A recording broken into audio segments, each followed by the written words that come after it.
So last week we would have looked at this topic, Chanoch and Eliyahu, which is Enoch and Elijah.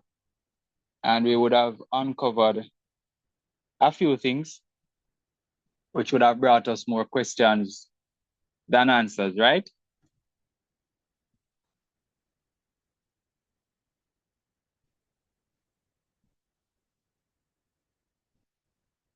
Or you got more answers than questions? I noticed when we start the recording, the participation is less. Seems as if persons don't want their voice on YouTube. So we're going to have to stop this recording thing then. No, don't stop the recordings. Okay, sir. No, don't stop it. So were we left with more questions than answers based on last week's presentation? Yes or no? Or we have more answers than questions? More answers than questions for me. Okay. Anybody else?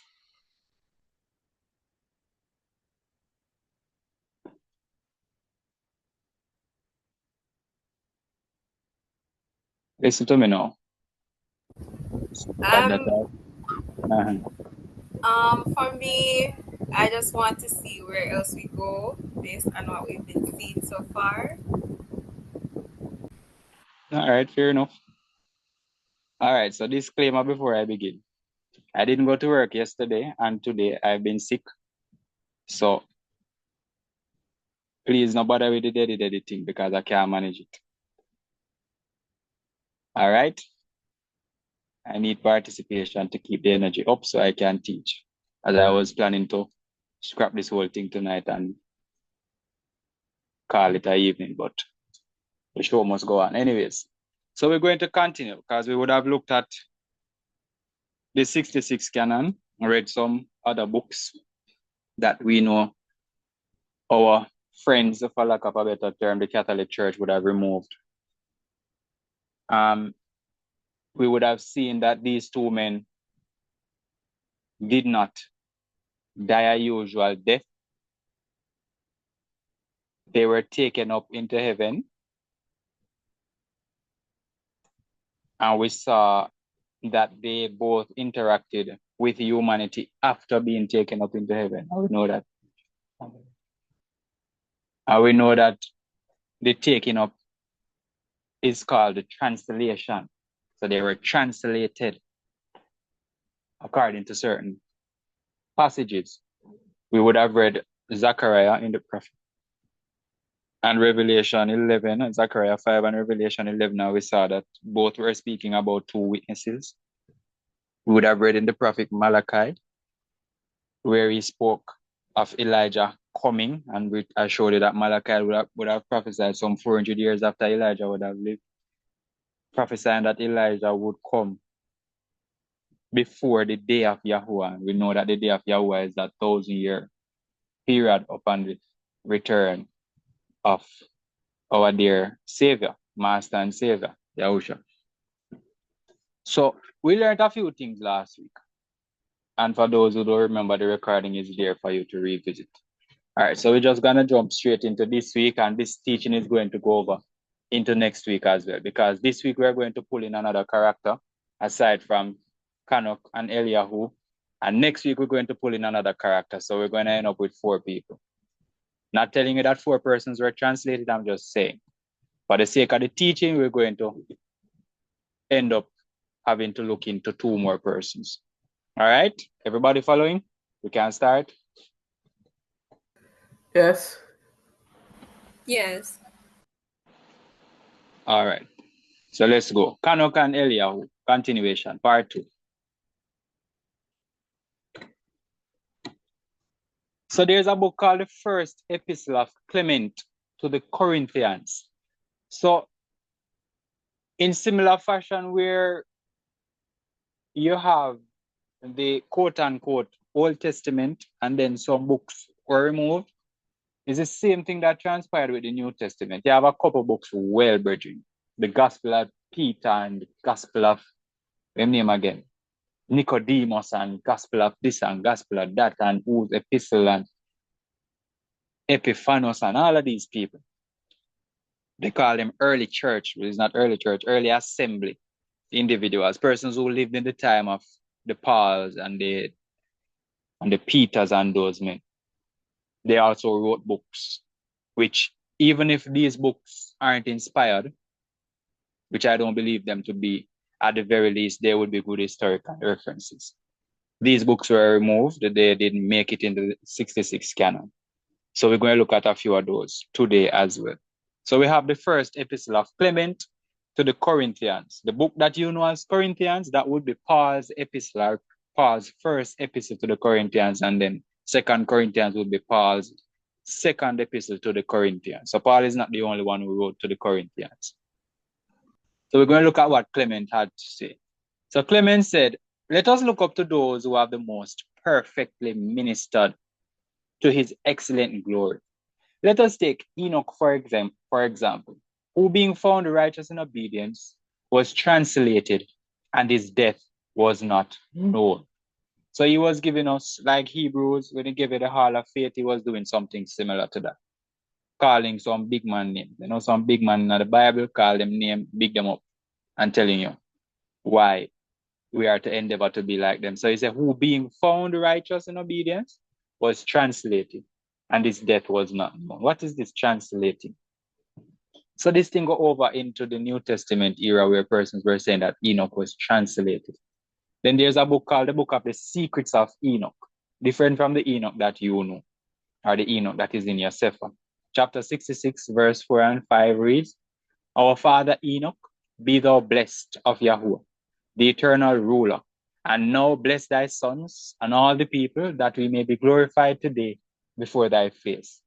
For you shall be glorified before Yahuwah's face for all time, since Yahuwah chose you rather than all men on earth," and watch this now, "and he designated you writer of all his creation, visible and invisible, and redeemer of the sins of man, and helper of thy household."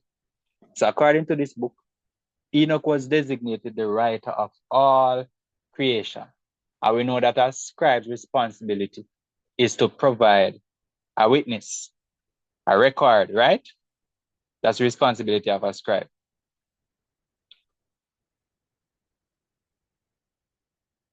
Now say go. Yeah. Yeah. So he is the scribe of all creation, visible and invisible.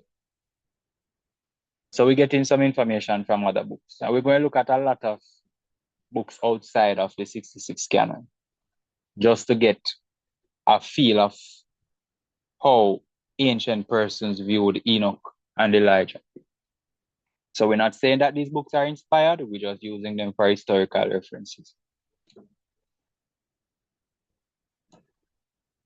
Second Adam and Kawa, Adam and Eve. Second book of Adam and Eve, chapter 22.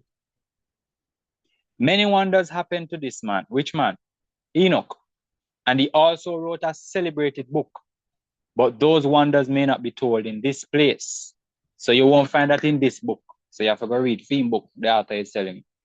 Enoch continued in his ministry before Yahuwah 385 years.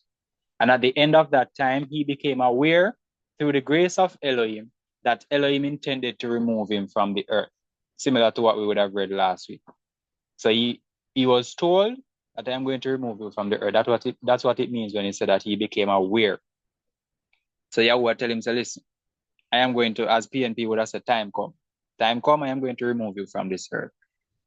Verse 8. "When Enoch had ended his commandments to them," so him learn, say him I go leave, so him start teach him sons, as we would have read in the book of Yasha, as we read in Jubilees last week, as we read in the book of Enoch itself. Him teach him sons, so we get multiple witnesses, brethren, saying the same thing. Call his sons, teach them. So when he had ended his commandments to them, Elohim transported him from that mountain, watch this now, to the land of Kai. Can some bright student here tell me what the Hebrew word Kai means? Kai. Similar to Kawa. Life. Life. Very good. So that is the land of Life. life. So according to this book, Enoch was transported to the land of life, to the mansions of the righteous and of the chosen ones. This is very important now, because starting this week and next week, we are going to read from a book that is going to give us some very interesting information. But now I jump the gun. But he said that he went to the mansions of the righteous and of the chosen ones, which is the dwelling place of paradise of joy, the abode of paradise of joy, in light that reaches up to the Shamayim. Shamayim is heavens, heavens plural, heavens. It is a light that is beyond the light of this world. So this sounds like some spiritual thing, right? Because it is saying the light that is beyond the light of this world, the mansion of the righteous and of the chosen. He said that he was some said that he was translated, some say he was transformed, some say transported. I bet you is one Hebrew word. And the one word is something we have to do with transfiguring. So clearly this is something spiritual, right? You getting that kind of feel, or is me alone? Yeah, spiritual. Yeah. All right, verse 9. Chanoch was in the light of Elohim, and because of this, he found himself out of the grasp of death until Elohim would have him die. This is very important. So if he's out of the grasp of death, it means then, if a man cannot die, can't even say a man, but if he cannot die, and we know that humanity, because of sin, we have to die, then it simply means that wherever he is now, he is not what? Not sinning. He's not. Not Or not human. alive. Wait, what is? He's not human.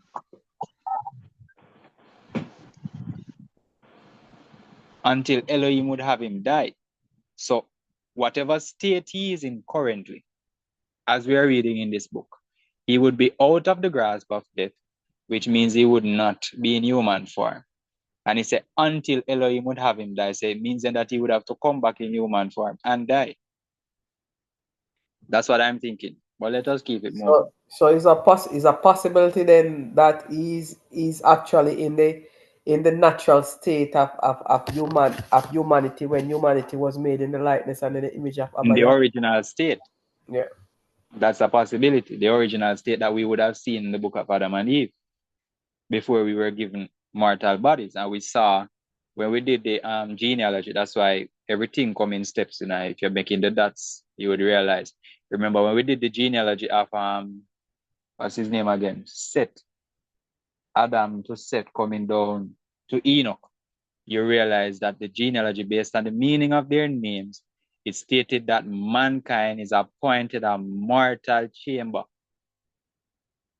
So mankind fell and was appointed a mortal chamber. So he wasn't mortal at the beginning.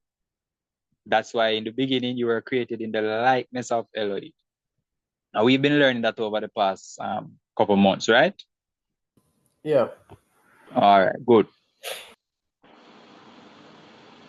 So here's another book now, The Writings of Abraham, chapter 7. Very interesting book, one that we need to read.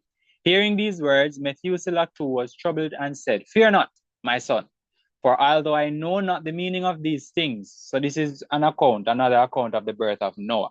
Same as we read last week from the other books, same way we're getting it. Noah was born, child don't look like the father, don't look like the human being of that time, and everybody in the house was afraid.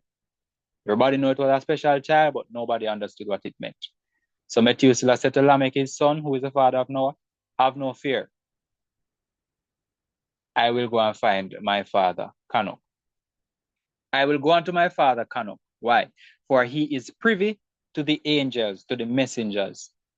Him an angel, a friend, and he will be able to explain all things to us." Whereupon Methuselah traveled to the top of the highest mountain, whence he could speak unto his father. And he said unto him, "My father, my daughter, who is the wife of my son Lamech, hath this day brought forth a man child." And he continued in the subsequent verses. So you see that he traveled to the top of the highest mountain, similar to what we read earlier in the secrets of Enoch. not that one, sorry, in the book of Adam and Eve, where he said that he was translated from that mountain to the land of Kai. So he went, some of the books say he went to the extremities of the earth, the ends of the earth. End of the earth can be the highest mountain as well. That is the end of earth where earth meet heaven.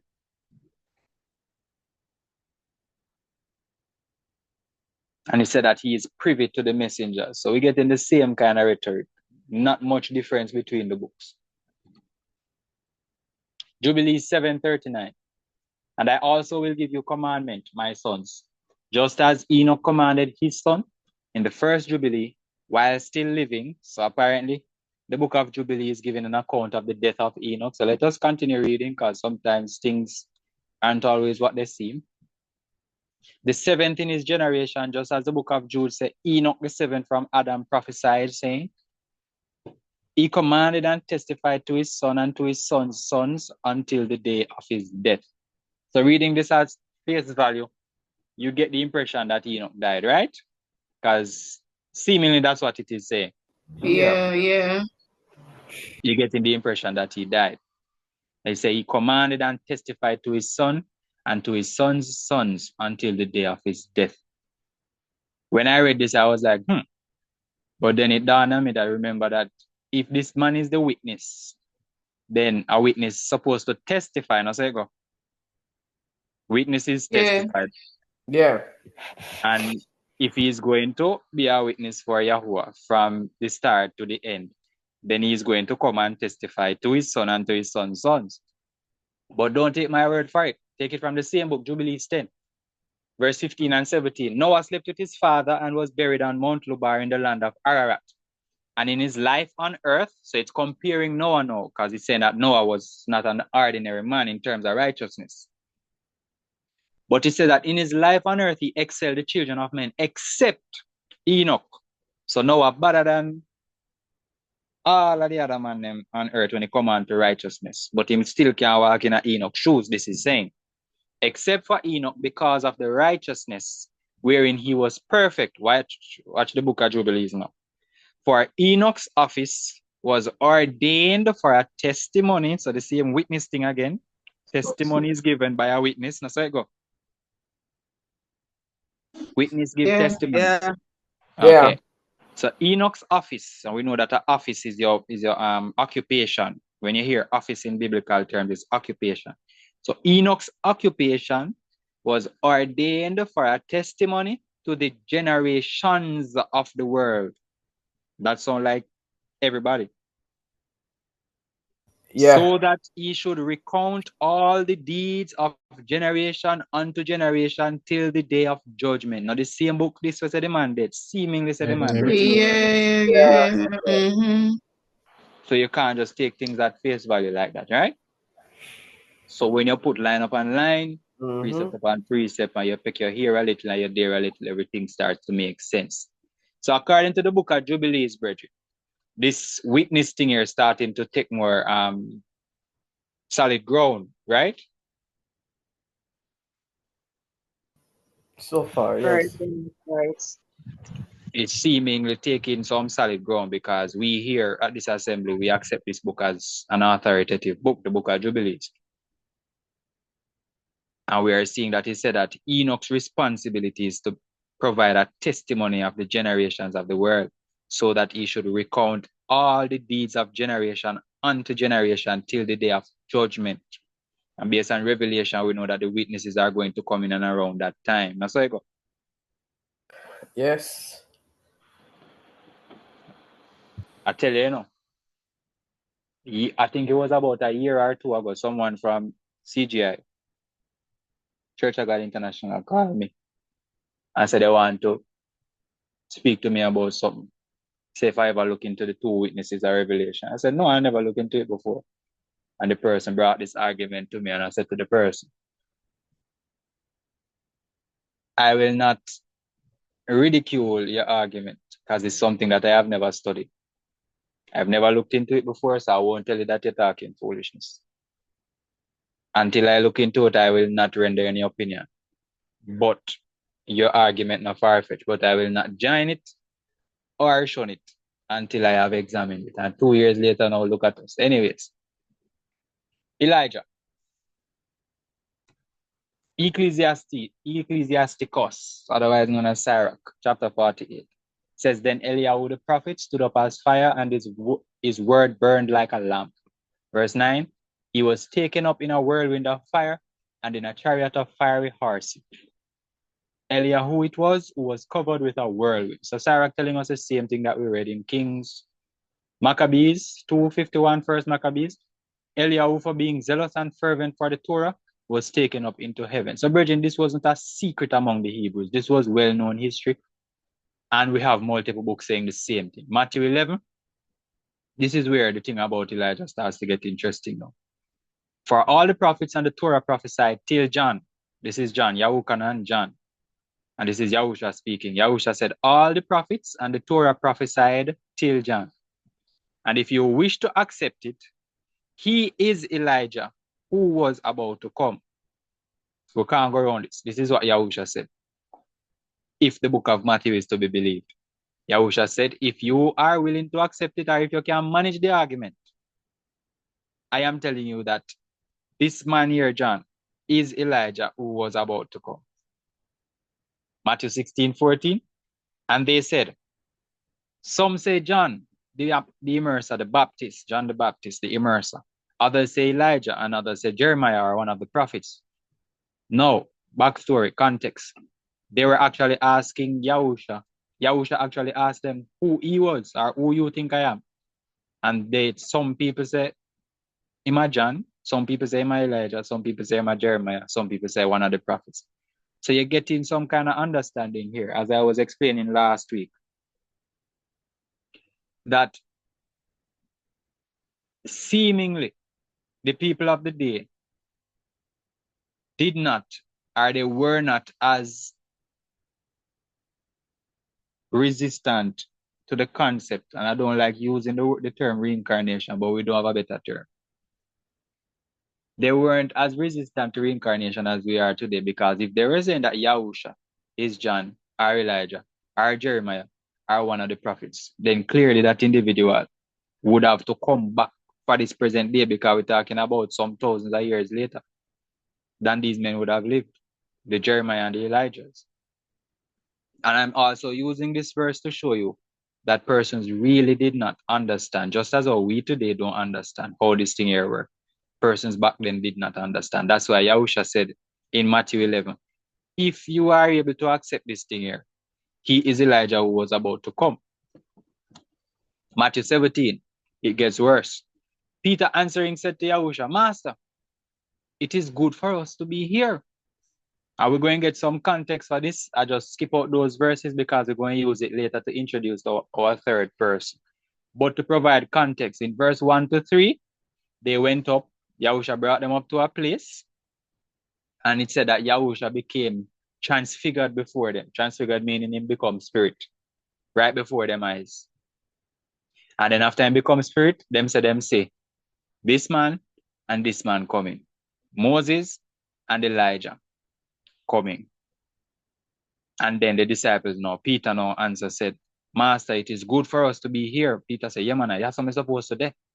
All of them big man, yeah? If you wish, let us make here 3 tents. One for you, one for Moses, one for Elijah. So Peter want to live in. Peter said, we could make 3 tents for the general then. While he was still speaking, see a bright cloud overshadowed them, and see a voice came out of the cloud saying, this is my son, the beloved, in whom I did delight. Hear him. And when the disciples heard, they fell on their faces and were much afraid. But Yahusha came near and touched them and said, rise and do not be afraid.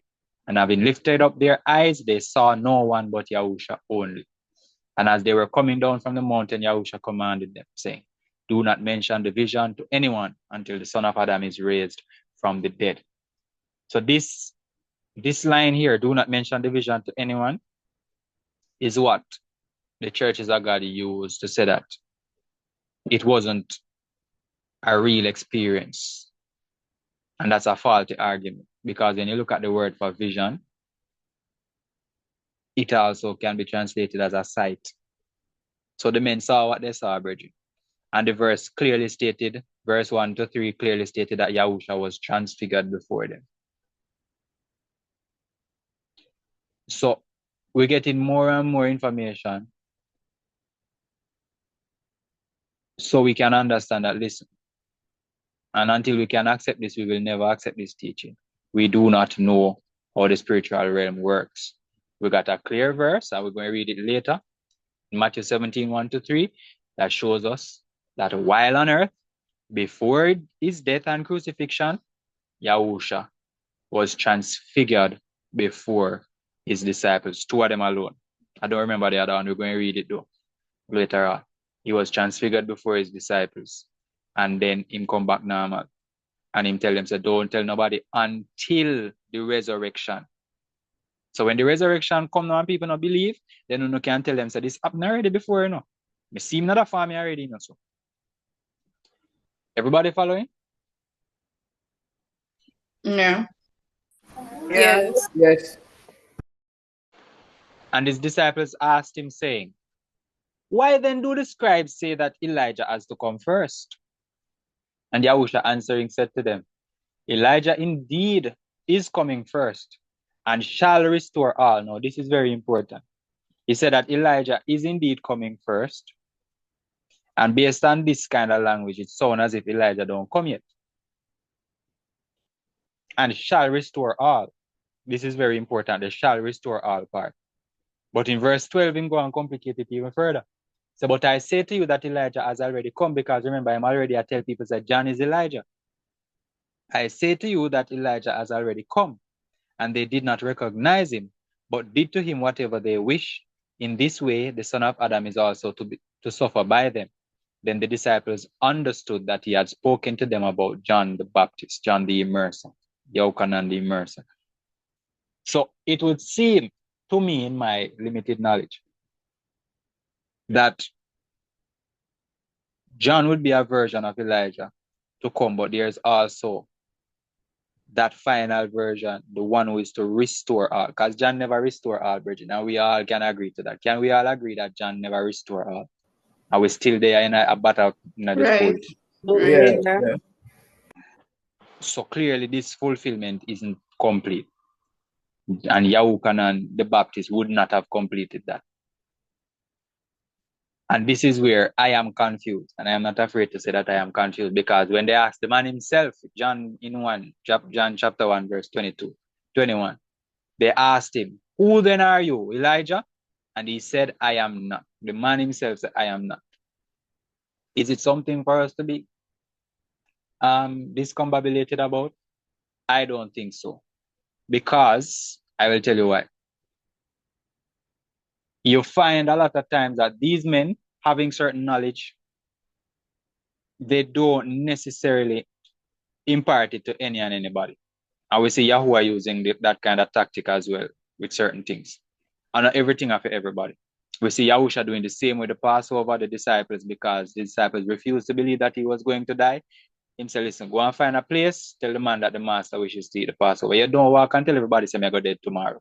I mean, he didn't do that. So even though he was going to die before the Passover, him said, listen, go and find a place, prepare the place and whatever. So you withhold certain information for certain purposes. So it could be that John was doing that in this case when the people are asking, are you Elijah? Him just said, no. I am just saying that.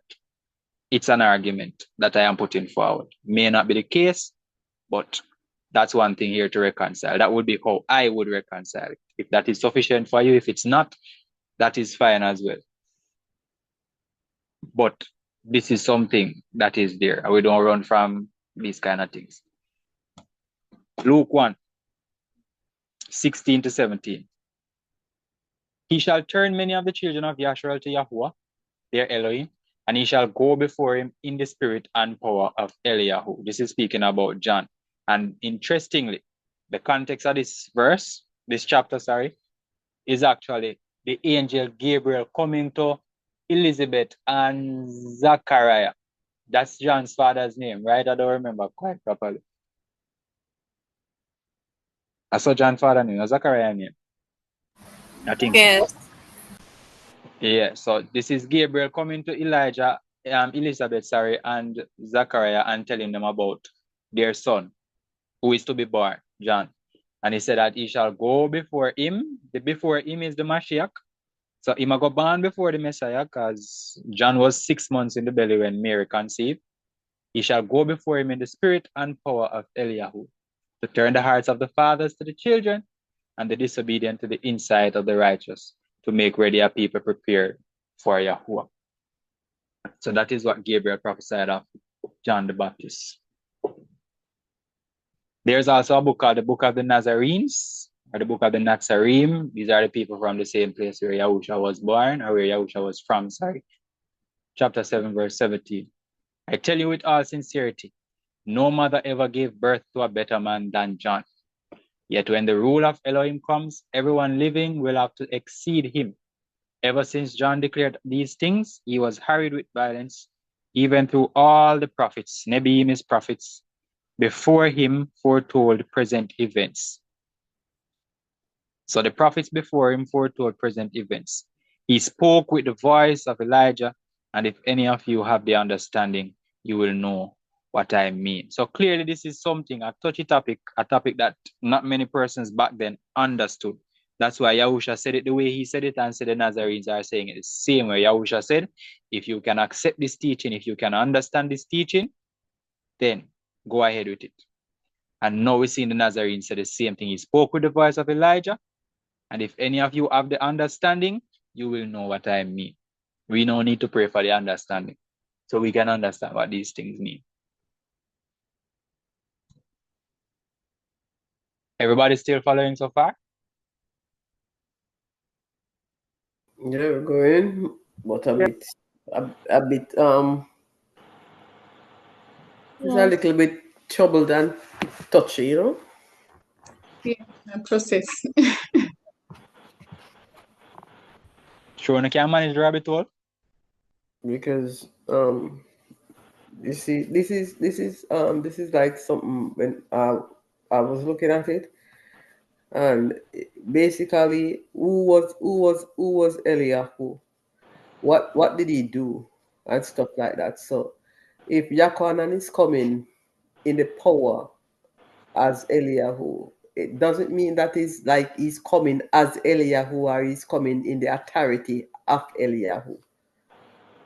I'm thinking in the same way that Elijah, because remember, immediately after Elisha took up his mantle, and Elisha part the river, and everybody say, yeah man, him have the power of Eliyahu. When he prayed for that, so we can clearly see that it could be the case where the power passed down, and then John are one of them who get it.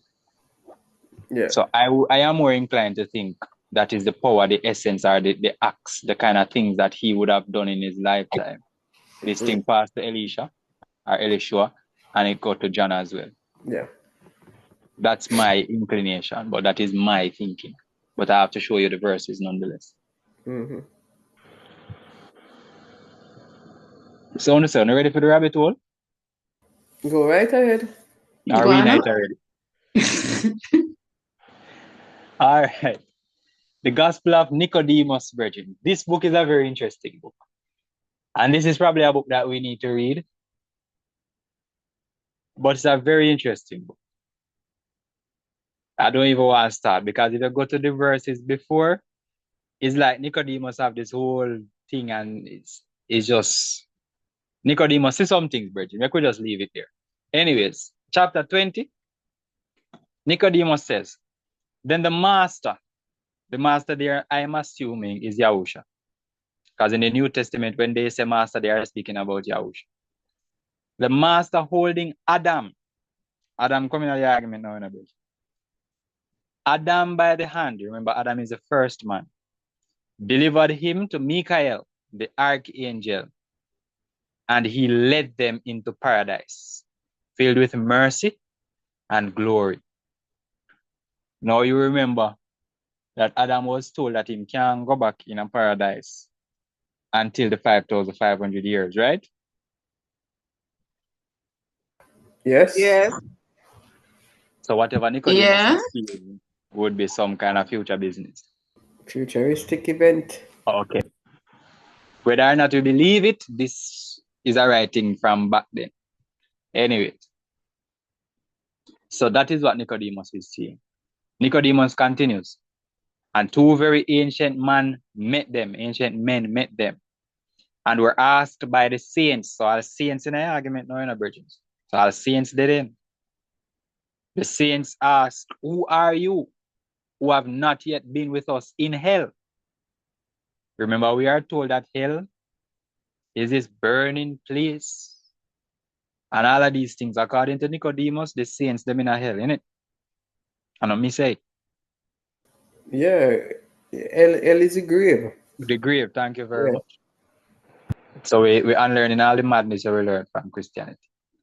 So who are you who have not yet been with us in hell and have had your bodies placed in paradise? So these two men did not go in hell, which would be the grave, as you rightfully said. Because we know that even Yahusha went to hell. He went into the grave 3 days and 3 nights. So the saints are asking, but them man not stay like we because them man never go in a hell. And we know that in order for you to go to hell, which is the grave, you would have to first what? Die. Die. Thank you very much. Bye. So if them two men never go hell, then it means that they did not. Dead. They did not dead. Then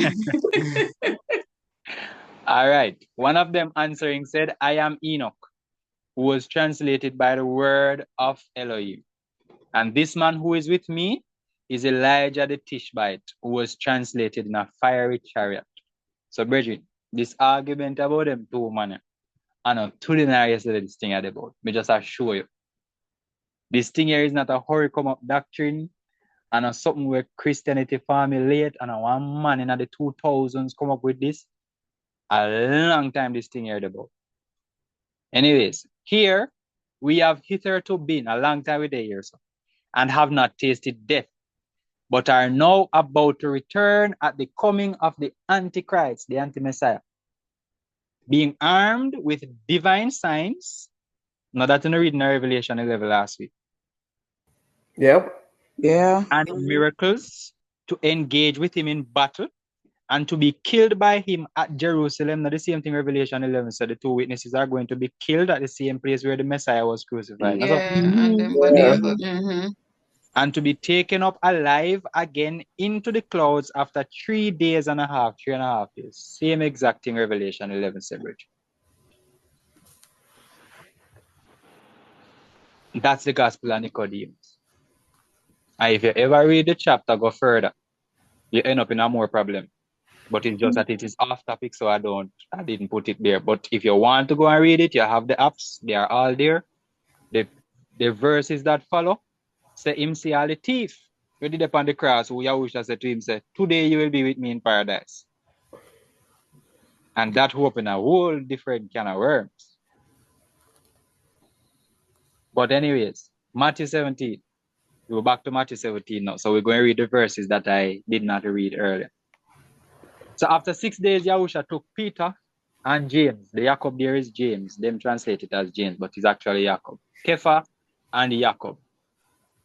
And Yahukanan his brother, not the regular John where you know. This is the brother of Yahusha now. So you have Wolipa John in a virgin. You have John the Apostle, John the brother of Yahusha, and you have John the Baptist.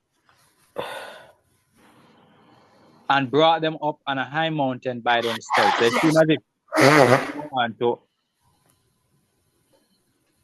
it seems as if when you want to find Elijah and Enoch, you say you have to go up on a high mountain. I'm saying. Anyways. And he was transformed before them.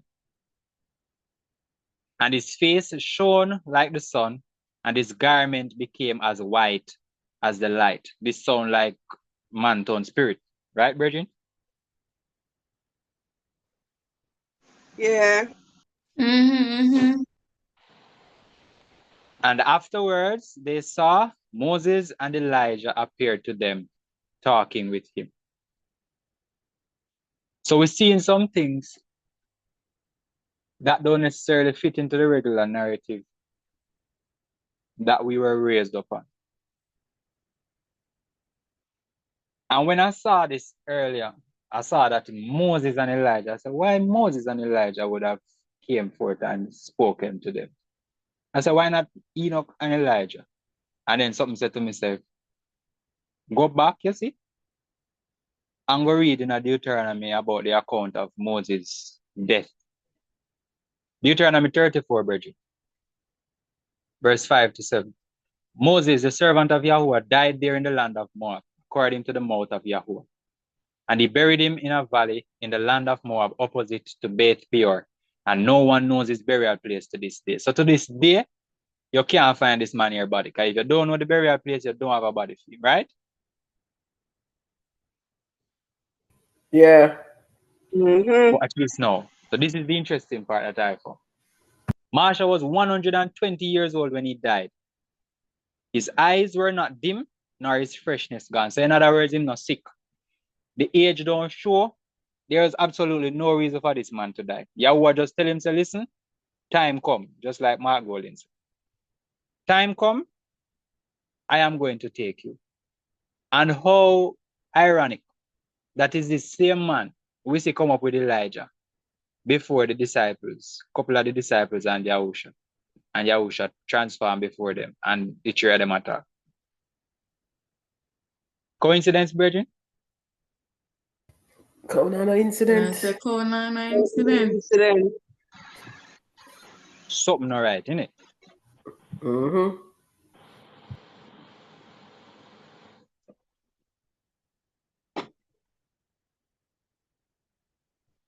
For Ezra, the book that I've been telling you that you need to read. And this Ezra here is one of the most credible books that you possibly can find. Because if you know your biblical history, this individual is responsible for the book that you hold in your hand and you call it a Bible. The entire Old Testament, this man is responsible for it. He's the one who wrote Ezra and Nehemiah, and he wrote 3rd Ezra and 4th Ezra, but the Catholic Church removed them. I can't tell you why they removed the books. Well, I can tell you, but it's not for any good reason that serves your development. These books were removed to serve their agenda. Anyways, this credible scribe, the scribe of righteousness, man who recorded, rewrote the entire Old Testament, wrote this book. He had an experience with Yahuwah himself because Yahuwah would have given him a supernatural experience and empower him to write or rewrite all of these books. And in using that opportunity, he would have asked some questions. So in chapter 7 of his book, verse 75, I answered and said, if I have found favor in your sight, you see, O bossy, show this also to your servant, whether after death. So this man here want to find out what going after a man dead. If after death, as soon as every one of us yields up his soul, we shall be kept in rest until those times come when you will renew the creation, or whether we shall be tormented at once. So the man saying, want to know if the soul then put on my fridge and I wait, or if you get time at the same time. Sound like a good question, right? Valid one. Can I want to know that too? So he Yeah. answered me and said, I will show you that also, but do not be associated with those who have shown scorn, nor number yourself among those who are tormented. Now I need you to pay attention. Now, concerning death, the teaching is this. So this is the angel of Yahuwah answering the scribe of Yahuwah who was commanded to write. How much book we learn saying you're supposed to write? One whole heap of book and Yahuwah said publish 22 of them and I must be 70 something. One whole heap of book in right. And we learned that the 22 books that were published is the actual Old Testament that we now have in our hand, and the 77 we himself hide are the ones that we are secretly finding by piece by piece. Right now. 190 whole book in right. So the teaching is this concerning death. So we now learn them something in a regular 66 canon in a virgin. And if there's a promise of an afterlife, if we are here trying to learn about this Torah so that we can have a chance at what we were originally created for, then it means that we're supposed to have some kind of knowledge of how it works after you're dead. No, so, Bridget, I don't know if it's unfair to think like that. Yeah, of course. You should. Because if we're aspiring for a life after this, we're supposed to know what that look like. Yeah. Have some sort of description about it. And we not get none of that in the 66 scanner. Just some hints and some things will leave you even more confused. And when you leave space for speculation, people are going to speculate and teach you foolishness, which is what happened to us in Christianity. Anyways, so the teaching is this concerning that when the decisive decree has gone forth from the Most High that a man shall die. So you see when somebody drop down and dead, brethren, when car lick down somebody, when gunshot lick somebody and then dead, the angel tell you that is a decisive decree went forth from the Most High that caused that. We can't go around that. It's the giver of life, the taker of it is what it is. As the spirit leaves the body to return again to who gave it? Who gave the spirit, brethren? Yahuwah. Yahuwah. So where does the spirit go? Yahuwah. Back to Yahuwah. Thank you very much. Back to him. First of all, the first thing the spirit does when it leaves the body, it adores the glory of the Most High. Whether the spirit want evil or the spirit want good, the spirit have to pay homage to who created him. And that makes sense. And if it is one of those who have shown scorn, those who have not regarded the way of the Most High, who have despised his instructions, and who have hated those who fear Elohim. So if I one of the cross, is spirit them in other words. Such spirits, Ruakoth is spirits, plural, shall not enter into habitations. Habitations are dwellings. They will have no dwelling, but shall immediately wander about in torments, ever grieving and sad in 7 ways. Write it down in your book. 7 ways of torment for evil spirits. Write it. 7 ways, W-A-Y-S, of torment for evil spirits. And I find the kind of words very interesting. It used the word ways in terms of the evil. And I remember Jude, in admonishing us in his book, in his 1 chapter book, he said, beware of the way of Cain. And remember that? Yeah. Yeah. Yes. The way of Cain, is the Bible said, the ways of a man seems righteous, but the end there of his destruction is this waiting. So it's there are 7 ways of torment for the evil spirit. I find the kind of wording ironic, and I don't think it's coincidence. Well, I don't believe in coincidence. So the 7 ways. The first way is because they have scorned the Torah of Elohim. So that torment them. It's first torment. The second way is because they cannot now make a good repentance that they may live. That is the second torment. They not have no repentance, bridge. The third way, they shall see the reward laid up for those who have trusted the covenants of the Most High. So they are going to see the goodness that the good people them is going to get, and that is a third torment for them. The fourth, they shall consider the torment laid up for themselves in the last days. They are going to see their own torment that is laid up for them in the last days, which is a different torment from what they go through now. The fifth, they shall see how the habitations of others are guarded by angels in profound quiet. So they must see how angels stand up and guard the habitations of the righteous. 6, they shall see how some of them will pass over into torments. And 7, which is worse than all the other ways which have been mentioned before, is that they shall utterly waste away in confusion and be consumed with shame, and shall wither with fear at seeing the glory of the Most High, before whom they sinned while they were alive, and before whom they are to be judged in the last times. And you realize that it said that these spirits, they don't receive habitations, they are going to wander. Quick question. They use the word torment, right? Mm-hmm. And in our little knowledge that we have, we normally see torment as being tortured but with fire. We see fire as torment. Mm-hmm. But based upon these seven ways, we are seeing like, you know, like we know we are living on earth, we are in the flesh and blood. And if like say for instance you eat somebody and you're seeing somebody striving each time you want to see the person don't fall instead of the person being at its lowest is always striving. And when you see the strife that that person is striving, then you felt away. It's a bit tormenting for you to see the person striving, Mm-hmm. right?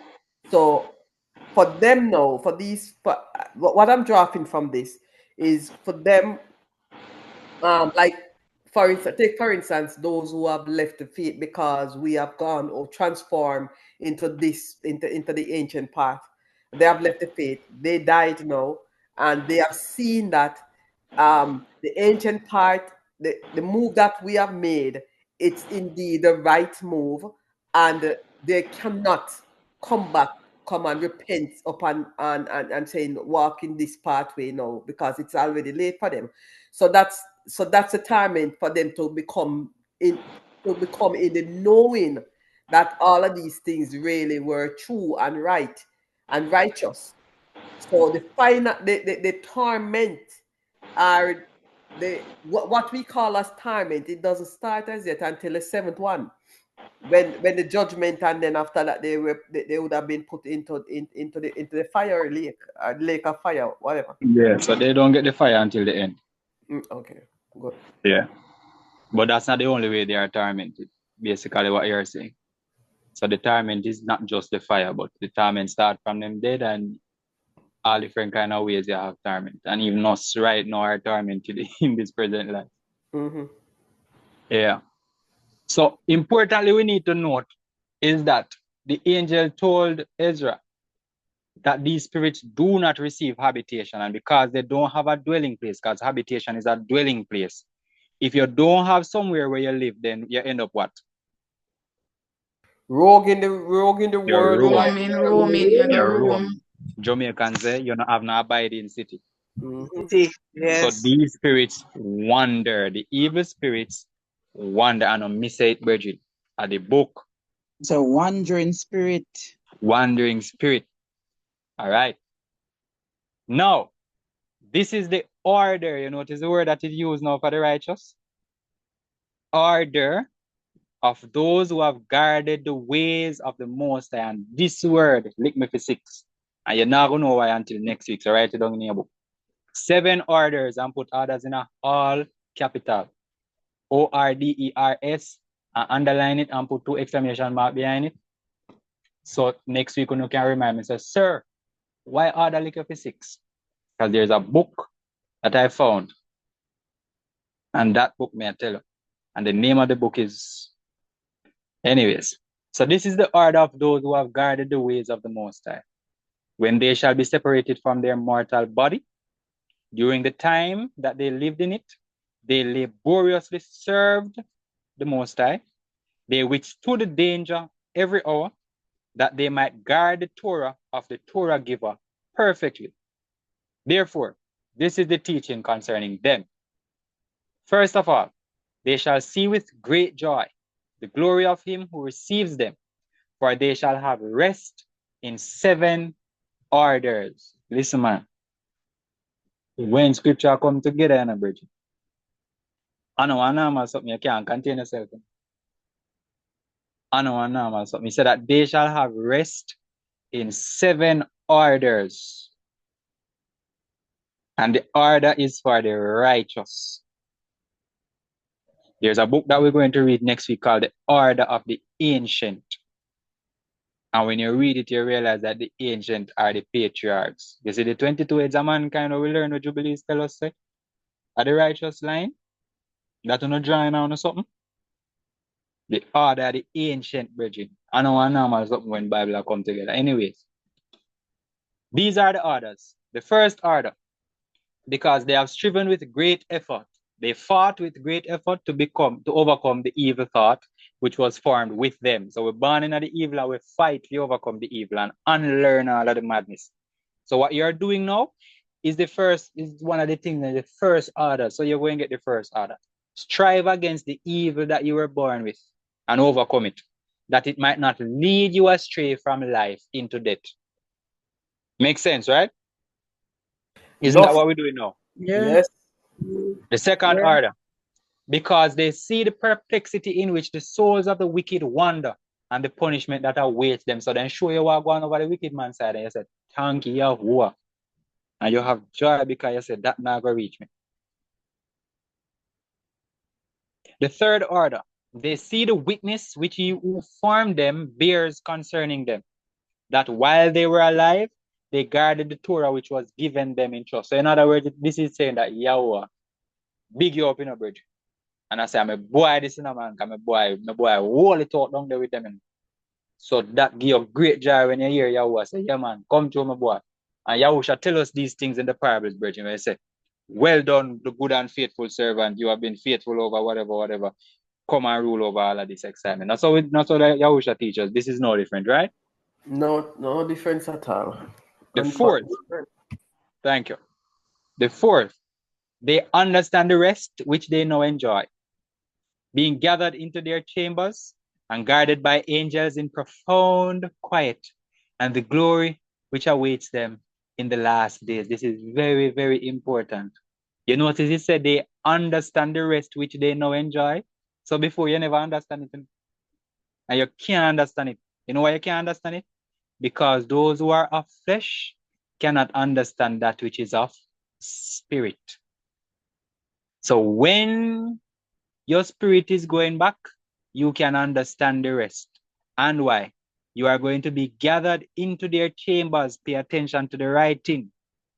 You are going to be gathered into the chambers and you are going to be guarded by angels in profound quiet. Now, the same thing we read while I go in the other book, then, Bridget. Mm-hmm. And the glory, you are going to see the glory which awaits you in the last. So the glory start from before, but you're going to see the big glory, just like how Miriam tell you a while ago. So the torment start long time, But you have one big torment, which is the seventh one. It's the same way we are going to be in glory, but you have one bigger glory. So you start to realize. And we know that glory here is esteem. The right word is esteem. And we start to realize that this is a state in a brethren. And that's why Paul said, but you can't tell me. Paul said, he said that he don't know what we shall be, but we shall be like him. We shall be like him. And somebody not say something about from glory to glory. Somebody never said that.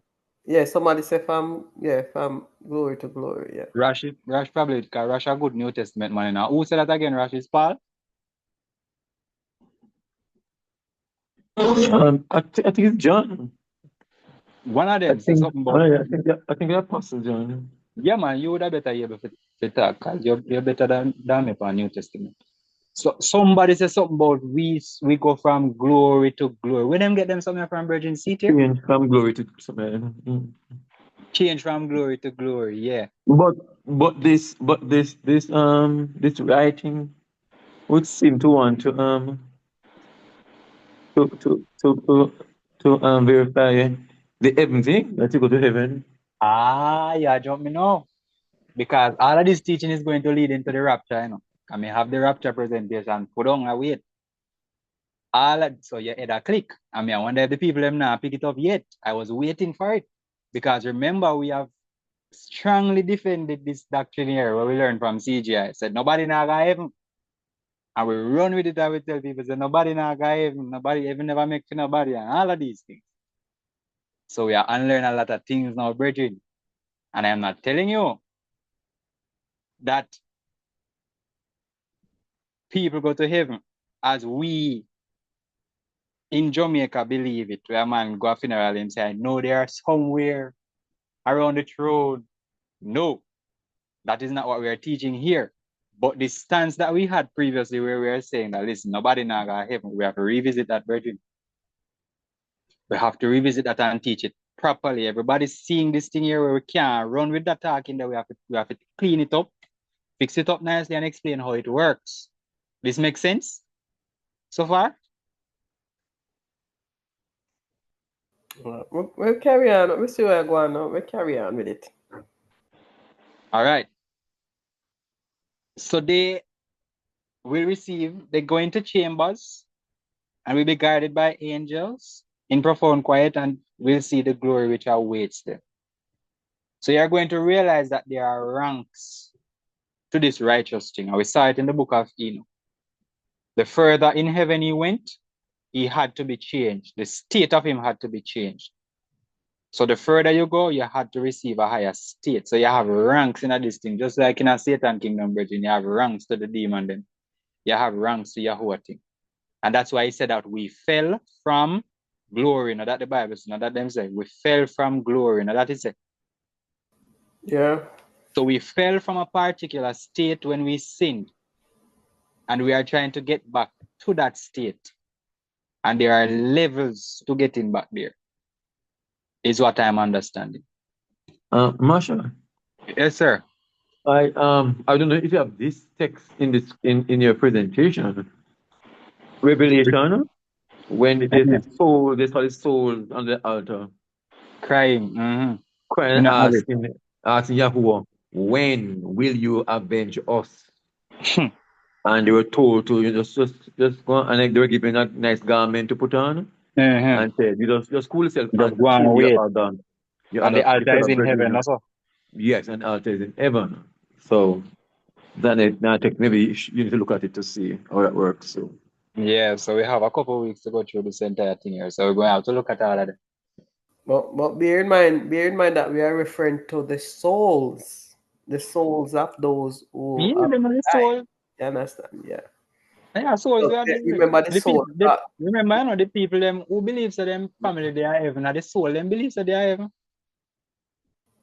Around the throne of Yahweh, they don't believe that the physical man up there walk upon. Yeah. Well, I don't know what they believe still, but I would assume that they do believe is the physical man up there walking upon them.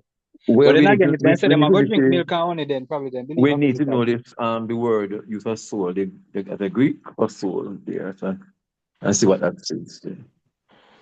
So you could look at that. Yeah, so we have a lot of work. But I'm happy that you brought that up because that is the whole point of this entire thing. Because I got here because I was looking at the rapture. And in looking at the rapture, it threw me back, come all the way back here. So this is how I arrived here. So the fifth order of the righteous, they rejoice that they have now escaped what is corruptible and shall inherit what is to come. So what is corruptible? What is that corruptible thing that they have escaped? Death. The human body. The flesh itself. The flesh. That's why Paul said this corruptible shall put on incorruption. And this immortal shall put on immortality. And he said he would rather be dead and be with Yahuwah than to be alive. And this is a text that is used by the proponent of, I think it's Evma, whatever it is. Because Paul said I'd rather be dead and to be with Yahuwah than to be alive. So this thing needs a proper teaching and a brethren. Because I still don't believe that it is the way how they say it goes. But we can't deny that we've been in the wrong also. This thing here needs a proper cleanup. And that's why I say when you're reading from piece of material, you will never arrive at a proper solution because you don't have the full textbook. So you have no escape what is corruptible, and you shall inherit what is to come. And besides, they see the straits and toil from which they have been delivered. So you're no longer upon the earth of suffer, brethren. And the spacious liberty which they are to receive and enjoy in immortality. When you read these kind of things, you kind of get the impression that these are the kind of books that the Pauls and the Johns would have read and were able to write the things that they wrote. Because based on the things that they wrote, we don't find those in the 39 book Old Testament.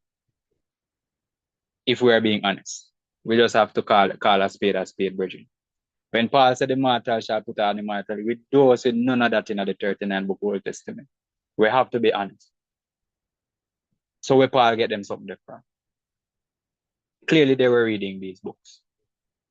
The 6th, when it is shown to them how their face is to shine like the sun like the account we get of Yahusha and what's his name again? Moses and all of these men. It is shown to them how their face is to shine like the sun and how they are to be made like the light of the stars, being incorruptible from then on. So when you read this, Bridget, you realize that what the disciples would have seen on the mountain when he said Yahusha, face started to shine and his garments became as a light before them. You realize that he literally was transfigured before them. I don't know, make it up. Because see, we are seeing here that is what happens to an individual, the righteous, when they die.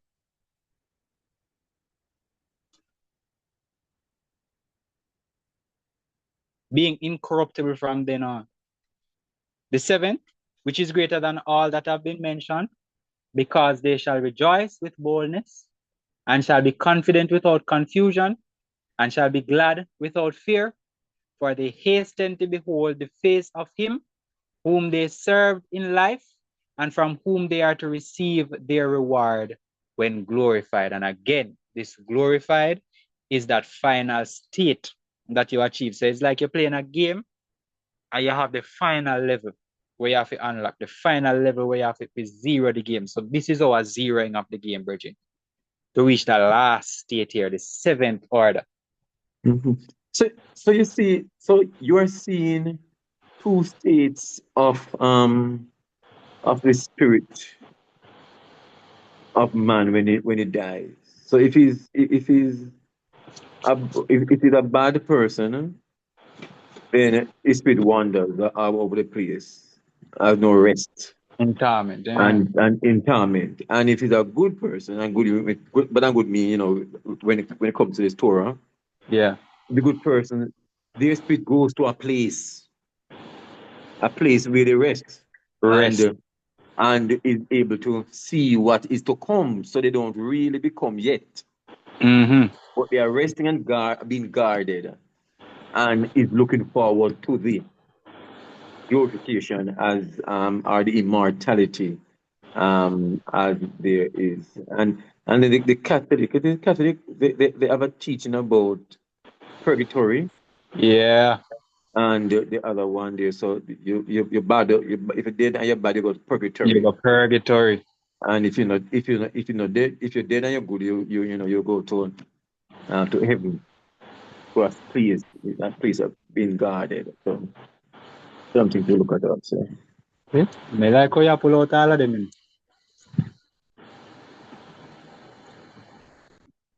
But the same scenario that comes up in the scripture in regards to Dives and the rich man, you know, when we look at it, you know, the persons that doesn't follow the Torah, you know, they mainly have a calm life on earth, physical life. They have a calm physical life. A lot of them have a calm physical life because they don't have to challenge battle with the ruach to say no, we cannot do this, and in certain challenges that we are walking in the Torah, trying to walk in the Torah.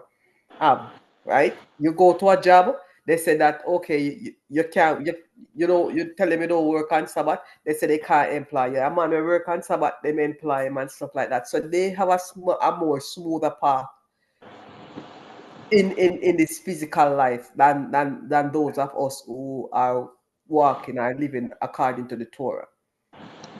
Right? Yeah. So right now you see it comes on the flip side with Dives and Lazarus, when they both died, and then when they see Lazarus when he saw Lazarus in Abraham's bosom. Miss Lady, don't teach me next week lesson, please. Okay, I'm not sorry, too bright. Yes, I'm not too bright.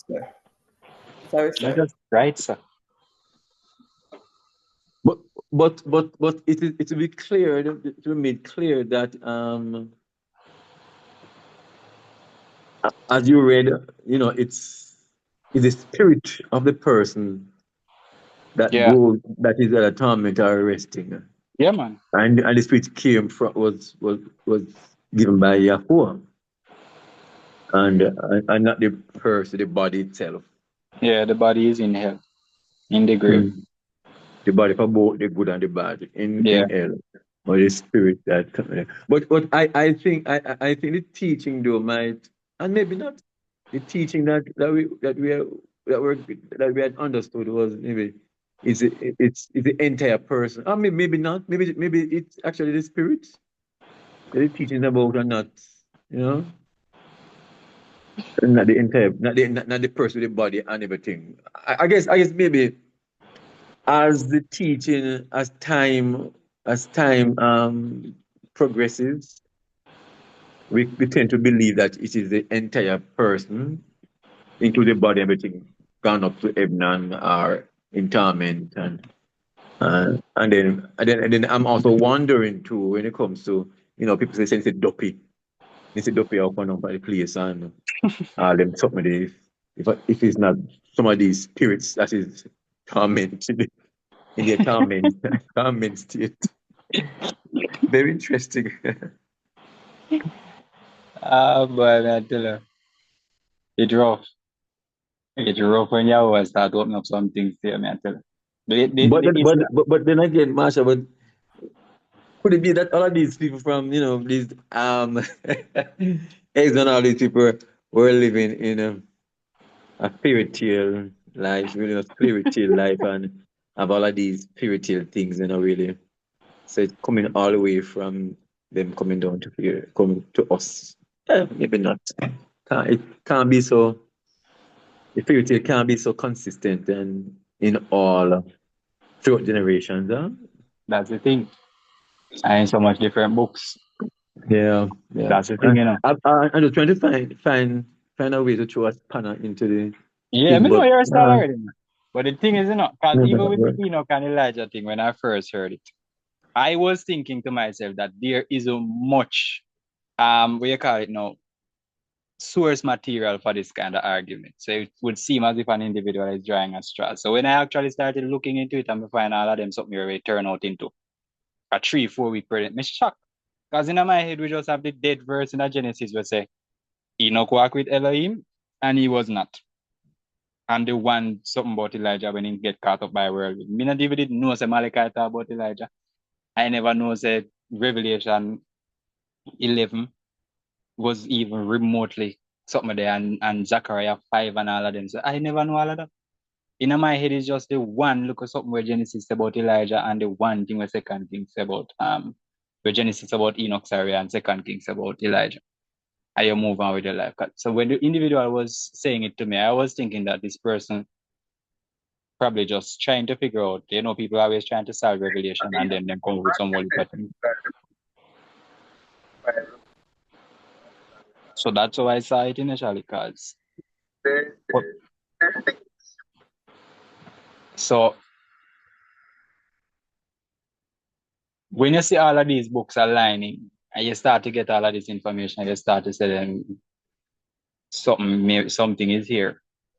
Something is actually here. And see, you can even call upon some of these books that I didn't include in the presentation tonight, but are slated for later reading, later study.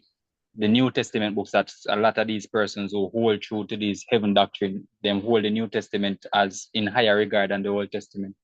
The New Testament ain't talk about them thing here too.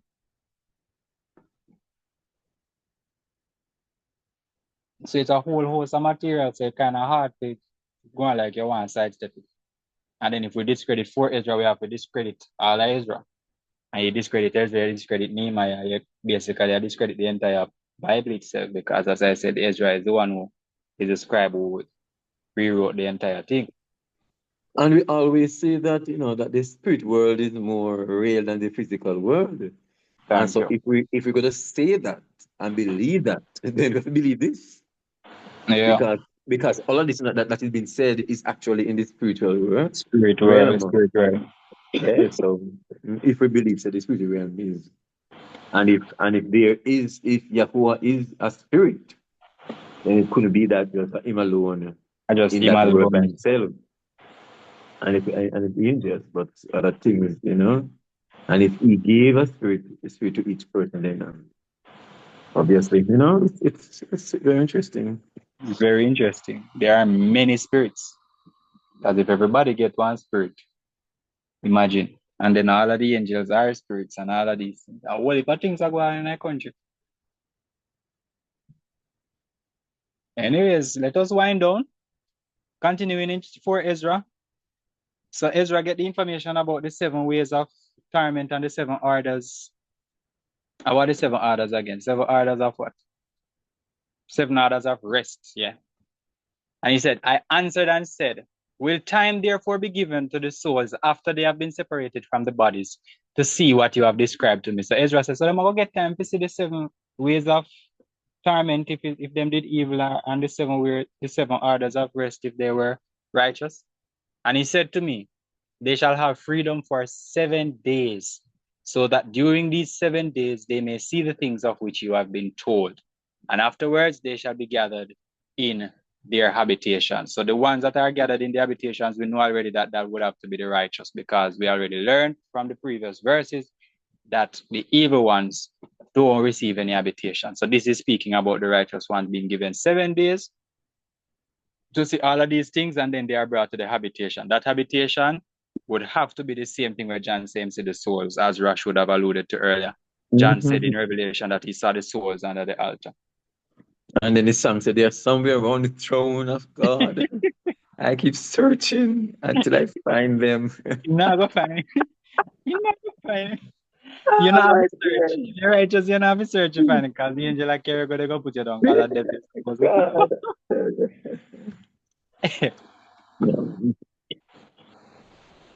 I think this is the final verse, which is going to lead us into next week's study. So pay attention now. The writings of Abraham chapter 2, verse 5. With this power, he had set out to build a tower. This is speaking about Nimrod building the Tower of Babel. Long time something. He set out to build a tower which would reach to the heavens, Shamayim. Not only the heavens, but the city of my father, Chanoch, which had been taken up. So apparently there's a city of Enoch, which was taken up, that he, Nimrod, might depose Elohim from his throne. So he want to kick off Yahweh off his throne. For Elohim had taken up his dwelling among the people of Chanoch.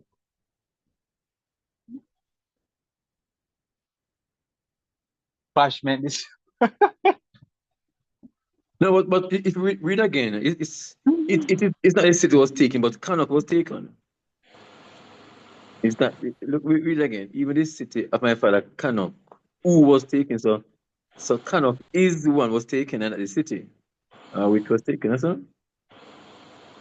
as we've been seeing, that Chanoch was taken up. When we read next week, we're going to see that there's a city. Yeah, man. I'm not saying that there isn't. So there's a city of Chanoch. Oh, so it's describing the Chanoch Chanoch being taken. as being taken.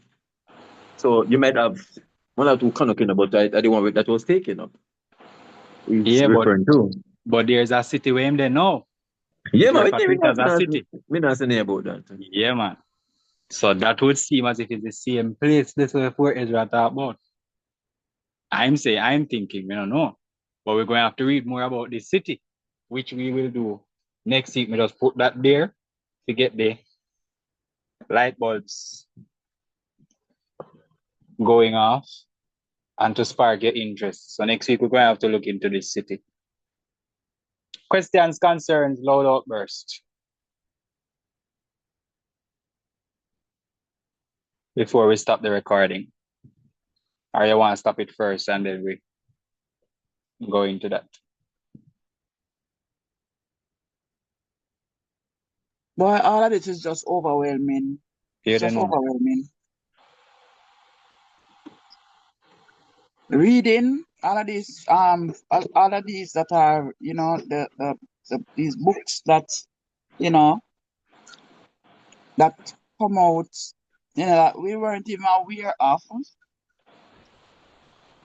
And some of the things, yeah, there are some of the things that we are able to identify with from those regular books that we know about, but some other stuff is just really overwhelming. It just take a while to process them, and as we say, we are learning to unlearn, the things and the good thing is that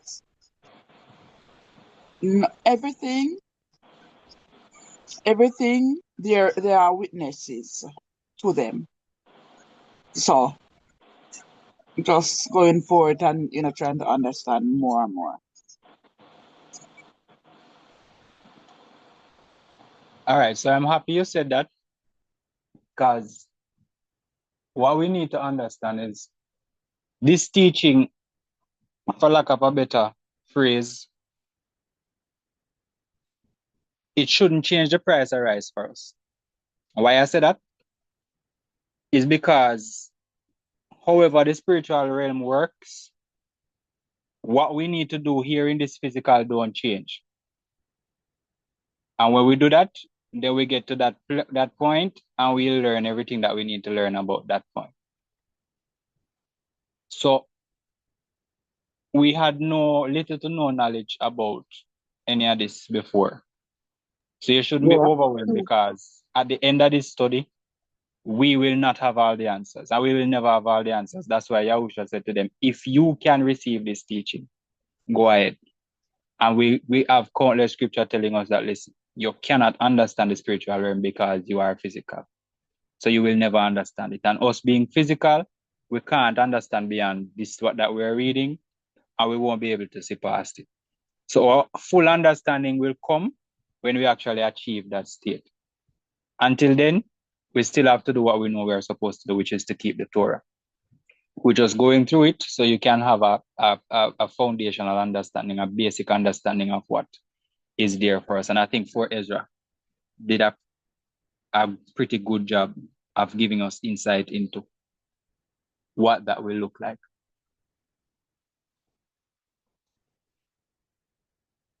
But Masha, can we hear from some other persons? What do you think? Yeah, we need to hear There's from someone in the others. chat. You can read in the chat. Yeah, I'm gonna read it.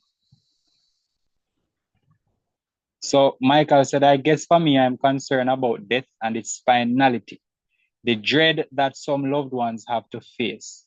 Wonder how all this fits in with Ezekiel's dead bone prophecy, dry bone prophecy. So it's dry bone, but we understand what you're saying. So a lot of persons have this concern, and Rash would have done a presentation a couple of years ago when he said that nobody wants their family to be left behind. So we all have a duty to minister unto our families. What I personally believe, and it requires further research, but I personally believe that Yahuwah will not condemn an individual in their ignorance. There's a responsibility to teach people, and then after you have taught them, then you can hold them accountable. I don't think you can, and this is me in my human wisdom, I don't think you can hold an individual accountable for something that they don't know. So with that being said, I'm inclined to believe, but you have to find scripture to prove it. So don't run with my inclination. Yeah, and my human wisdom. because if you say that, it would mean that there's a third state. There's a third state of the death of the spirit when it dies, because we are seeing two states: either you torment and up and down, or you are placed in a habitation. Mm-hmm. So if somebody who were never taught the Torah, whatever it is, and dies, then where does that spirit go? Yeah. Do we have a third? I think the Catholic teaches about a place where some people go. In a limbo. Neither purgatory nor I don't think it's purgatory. And then now it's from there now they could pray for you, and you could either go to heaven or to hell. So so there is that concept of a middle ground, but we are not seeing this in Ezra's dissertation.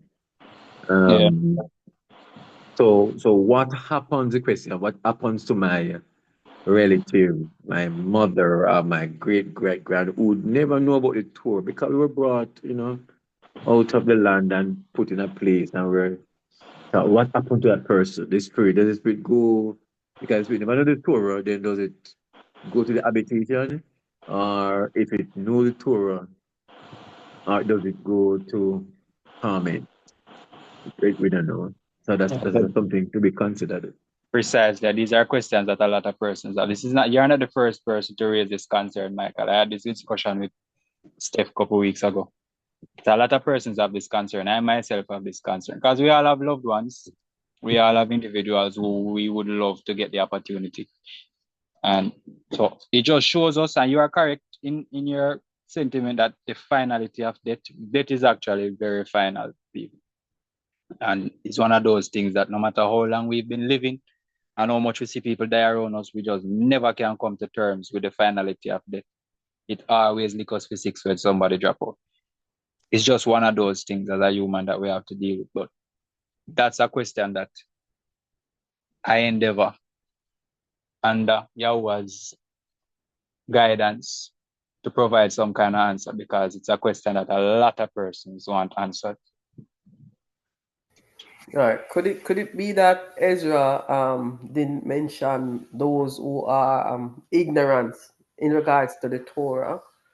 Because one, if they had seen the destruction or the torment of the bad ruach coat, and they have witnessed the comfort of the good ruach coat, then they would have been like decided from right there that, oh, we want to be a good ruach coat, because they have experienced both in their spiritual form.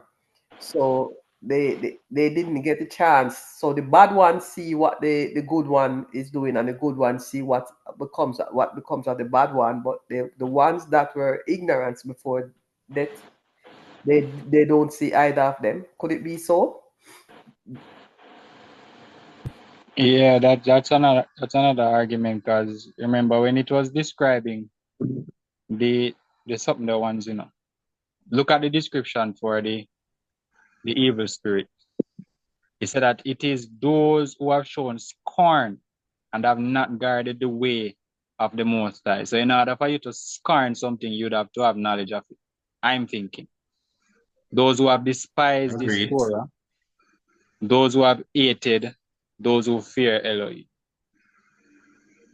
So, but could it be that, I read somewhere in the New Testament where I think in the Ephesians saying that they even that the even by their own work kept the law, even though they don't know the law, but based on what they do.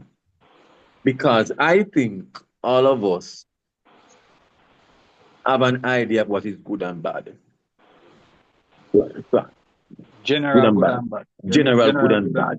And I think those persons were in Ephesians, we're talking about those persons who knew general good and bad. If you kill somebody, it's bad. If you love, if you care for a person, it's good.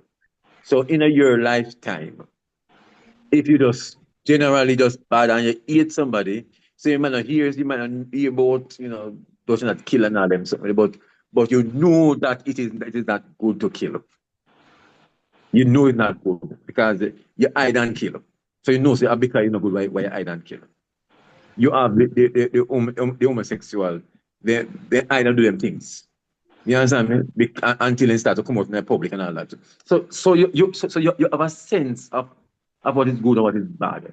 And then you decide and continue to walk in that general bad way, and some person might walk in a generally good way. You understand? So I don't think we were lost. We were lost of what is good and what is bad.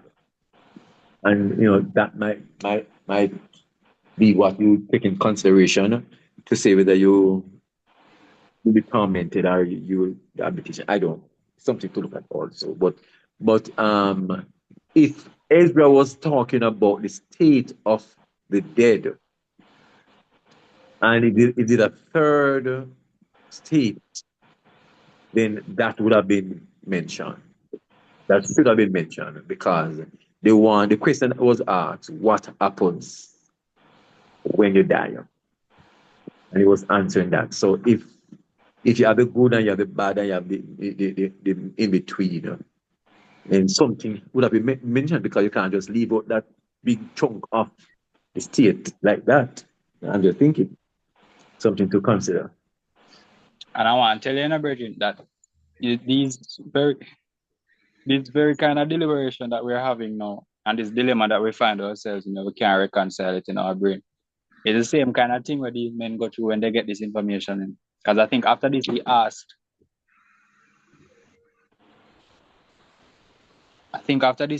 if him can pray for some people.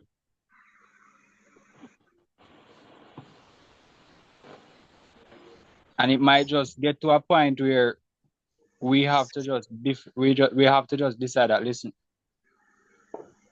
I know what is required of me. All I can do is ensure that I do it, and I tell those around me about it.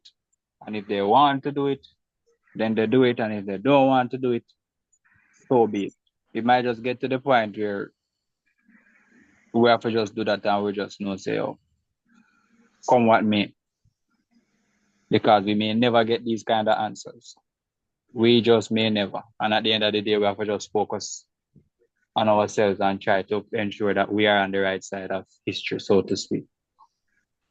Yeah. And this type of knowledge, when you know this, I think when people are exposed to this, it might impact them. It might have some impact, some positive impact, because when you know that, if you know that when you die, this will not happen to you if you are on the bad side, and this will happen if you're on the good side. Then I guess some people might want to choose the good way, the Torah, and come to the Torah. But when you don't have this knowledge, then you don't think that there's anything after death. So you just want to enjoy what is there now, and people will say that. Just enjoy life because after death, that is it. And it could be this maybe one argument why the whole issue of resurrection come up, and what will happen after you die, and all that. And as we talk, I remember I was speaking to a gentleman who works at this institution, at my school. He's from the Mormon church, and he was talking about praying for the saints, the dead saints are dead people or something. So he was trying to explain to me something I saw, but I guess I brushed it off or something. Which I said I don't remember, but a lot of teaching are there about in the spirit world. 1 million. And it may not come across like a spirit world to us, because the spirit world is not tangible, and so we cannot understand it and we cannot appreciate it. So, but the spirit world, I think the spiritual realm is as much as the physical or more. Yeah. Michael said there are also so many different ideas about God, about afterlife, just so much deception. Yeah, agreed. And that's why we just work with the Torah, and anything that goes against it, we throw it away. I can understand the angels' judgment because they knew, they experienced, but for us, it's all conjecture, following whatever we were told or taught many times in an effort to find and follow truth, sometimes being misled in that quest. Agreed. And that's why I said, where this teaching is concerned, I don't see how we can be misled, because for one, We are not holding on to anything to say that this is how it goes and that is just it. I remember when we were a part of CGI, that was just a doctrine. It was a foundational doctrine of the church that this is this, and they give you a chronological sequence of events, and they say that this is what is going to happen, and this person is going to raise at this time, and this person is going to teach that person, and all that. I won't go so far to tell you what Yahuwah's plan is. I don't think it's that straightforward. I don't think it is that clear, and I don't think that they use all the materials available to even come and present such a teaching. So I don't think we can be misled in this teaching because we're not holding on to anything to say that that's how it goes, because we don't understand the spiritual realm. And our only intention here is to keep the Torah so that however that domain is governed, we will be a part of that government, or we will be under that government, under that governance. That is our only aspiration here. So we keep the Torah, and we just do these studies so we can have an understanding of the things that are out there, what is possible. And I just wanted to let the assembly know that, listen, we have no idea how the spiritual realm works. Anybody else? Because Rasta wants to hear how persons are feeling. Micah said it's also interesting that the Torah is the defining factor. Heard that so many of the religions and cultures embrace most of the Torah or 10 commandments. They don't actually. Christianity doesn't. Christianity said that the Old Testament is done away with. Yahusha came and replaced the law. Judaism, they work with something called the oral law, and that is actually foolishness because there is no such thing as an oral law. The law has been written from the day it was given to Moses, and before that it was written down. Moses was commanded to write. The angel himself write it on tablets of stone. So I don't know how them come about with this oral law. So persons can claim to and don't. You can't claim to keep the Torah and you don't circumcise. You don't do the things that are in the Torah. So a lot of persons might claim Torah, but they don't do Torah. There's one thing to claim and actually to do. You know, Marsha, that I think that you said that Christianity does not accept the Torah, and I wonder if it is Christianity or the protested or the Protestant Christianity, because when you ask like priests, the Catholic Church, the Catholic tell us that they don't work in the Sabbath, and they keep the Sabbath and all those things, and they talk about the feast days. So I think maybe the original Christianity, the Christian church, I don't know, may have believed in the Torah, but like Satan, like Satan believed that he's a God, but turned against him. So I'm thinking maybe the original Christianity believe, no, say the Torah is right and all that, and the Sabbath and the commandment, but directly turn against it. But the Protestant Christians now, and they are so called because they protested against the Catholic, we have now changed and watered down the thing to the point that that is not even that they believe but turn against, but they just don't believe at all. So as Michael said, that there is a lot of the religions seem to have a belief that is similar to the Torah, and it could be so. But as the religion is watered down, particularly Christianity, with the Protestant Christians, they don't believe nor accept, or never believed either about certain parts of the Torah, and so that they just hold on to the New Testament alone. When the Catholic Church, which starts Christianity, whatever they call it, they would know, say, well, Sabbath and nothing should be done, but then directly turn against it, which is different from a person who don't believe it. Because one person believe, we believe, but turn against it. And that a person who just never believed it because they weren't taught it. So I'm seeing the difference there. Good night. Shabbat Shalom. Shalom. For seeing now, I am seeing that it seems like there is no middle ground with this. So I don't know if the no, because based on what we are seeing, it only give us two ways. Either the right way or the wrong way there. I don't see no part where you reach at a certain point. You can stop there and teach others who we believe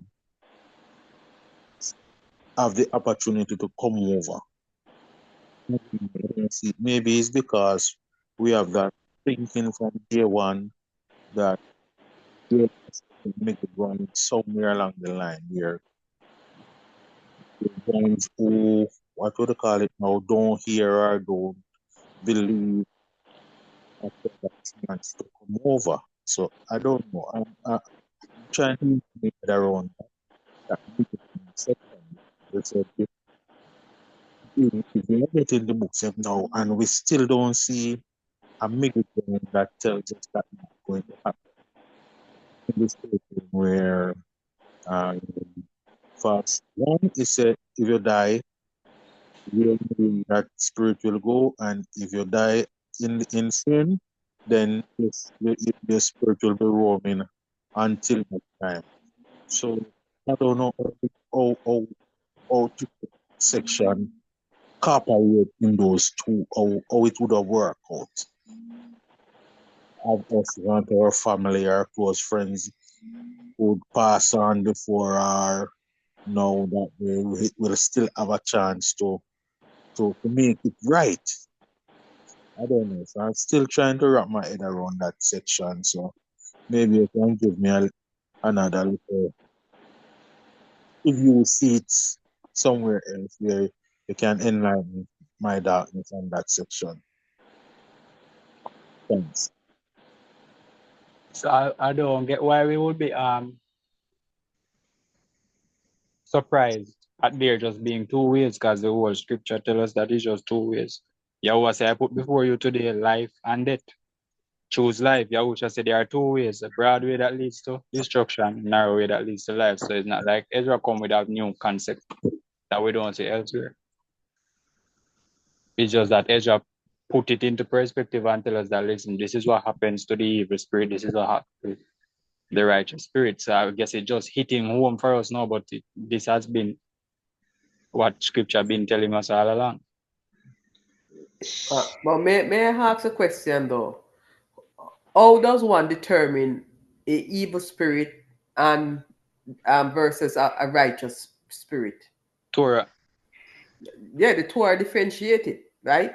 So how can one be evil when they did not hear the Torah, when they did not accept the Torah and reject the Torah, or when they did not taught the Torah and reject the Torah? You cannot be evil.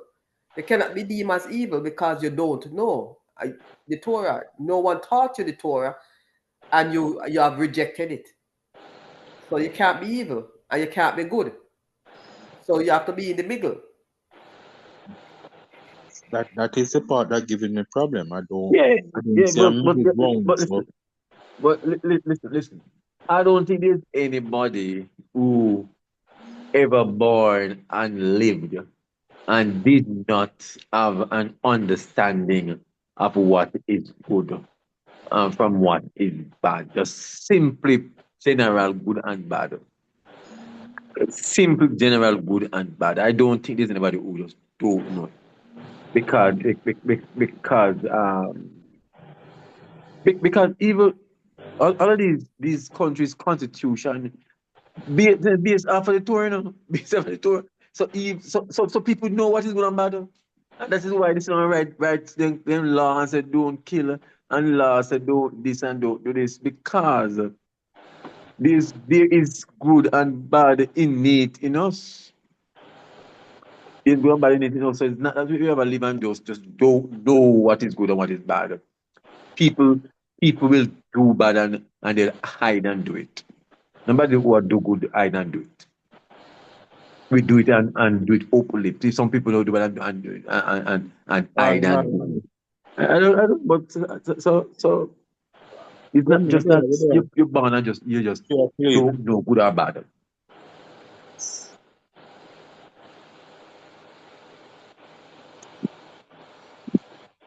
But it's discussion to come, huh? So don't be troubled, don't be worried, brethren. I like this. Don't be troubled, don't be worried. It just pushes us to pray more that Yahweh can open up more to us. That has been it All ever right. since. You Yeah. have Shaul, right? That's Paul. He was doing good in his own eyes. Oh. He was doing good according to the Romans, right? He did not know the right because you see what you deem good, what you deem good, what I deem good, what over there deem good. It's not necessarily the Torah of Yahweh. That's what I'm getting because you have persons. I have watched a lot of documentary where in which persons do evil stuff in our eyes. They do evil stuff to other persons, but it deem good, it deem righteous in their little set that they are in, and they were taught that this is righteousness, and you are doing this unto unto God. You understand? But when you go to the Torah, what they have done and what they believe in and what they were taught, it is nowhere near good. But they thought it is good. So the Torah is totally different from knowing good and doing a few little things that we deem as good in our eyes. So there are a list of things in the Torah that we are to follow. And if we were not taught that, then we cannot do it. You understand? That's what that's where I'm at. All right, so I'm gonna present the final example because I'm inclined to agree with Miriam because we already know where we stand here in this assembly as it relates to the Torah. You break one, you're guilty of one, you're guilty of all. You have to keep the full law to get in. Now, we go through this extensively over the last 4 years. So I'm going to present the example of somebody born in India. India, they worship cows. We know Yahweh feel about that. We know that the command strictly forbids that. You're not supposed to do that.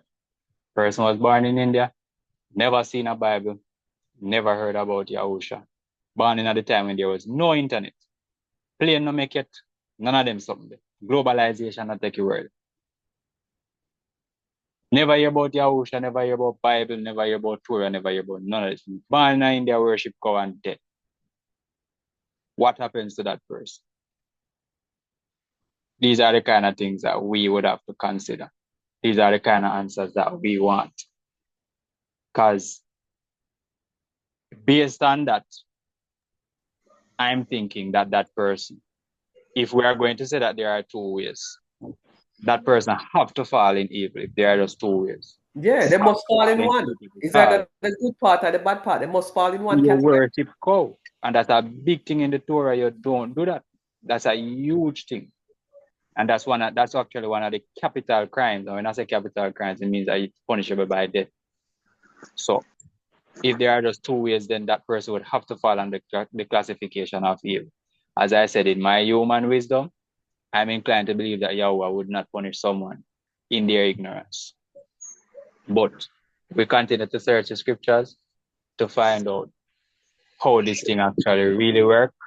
And as I said to you, in order for us to have a full understanding of end time events, we have to take all the books that are at our disposal, study them, and then we can create a timeline. We can't do like CGI, we can't do like the other churches of God, we can't do like Christianity because we are not a religion. So we can't just take the book of Revelation and Zechariah 14 and try to map a timeline and give to people. That's lazy work.